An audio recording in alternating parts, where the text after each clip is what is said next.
Hardik Pandya. IPL के शोर के बीच में अगर कोई खिलाड़ी है जो सबसे ज्यादा सुर्खियों, चर्चाओं, ट्रोलिंग या सोशल मीडिया पर बातचीत का केंद्र बना हुआ है तो वो हार्दिक पांड्या ही है।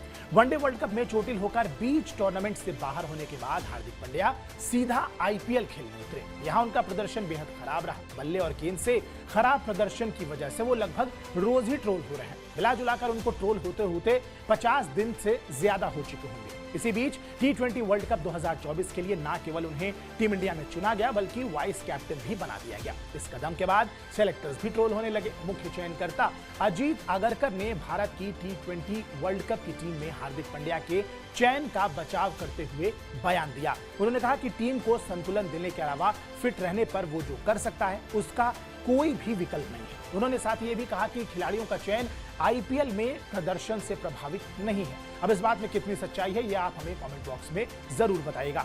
मुंबई इंडियंस के कप्तान के तौर पर आईपीएल में खराब फॉर्म से जूझ रहे हार्दिक को टी20 वर्ल्ड कप की टीम में उप कप्तान बनाए जाने के बाद से ही क्रिकेट जगत में हैरानी भरी हुई है। उन्होंने वनडे वर्ल्ड कप में भारत के लिए एकमात्र मैच अक्टूबर 2023 में बांग्लादेश के खिलाफ खेला था। आगरकर ने कहा कि उप कप्तानी को लेकर कोई बात नहीं हुई। उसने अभी तक मुंबई इंडियंस के लिए सारे मैचेस खेले हैं। हमें 1 महीने और कुछ दिन बाद ही पहला मैच टी20 वर्ल्ड कप में खेलना है। ये फिट है तो वो जो कर सकता है उसका कोई विकल्प नहीं है। उन्होंने कहा कि वो चोट के बाद लंबे समय बाद वापसी कर रहा है। हमें उम्मीद है कि वो इस पर काम कर रहा होगा। गेंदबाजी करने पर वो रोहित को काफी बड़ा अच्छा विकल्प और संतुलन भी दे सकता है।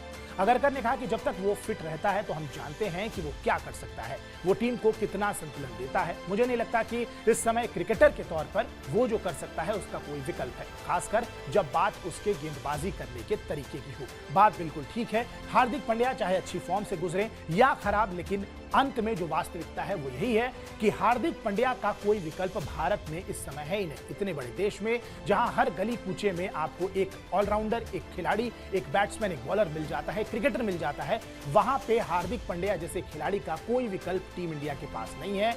आपके पास जो अवेलेबल विकल्प थे उस पर आपने काम ही नहीं किया और एक आधा जो थे उन पे गेंदबाजी आपने करवाई ही नहीं, गेंदबाजी ही उनसे छीन ली गई। यानी कि हार्दिक पांड्या अच्छा खेलें, खराब खेलें, लेकिन जो काम हार्दिक पांड्या कर सकते हैं उसका कोई भी ऑप्शन भारत के पास फिलहाल मौजूद है ही नहीं।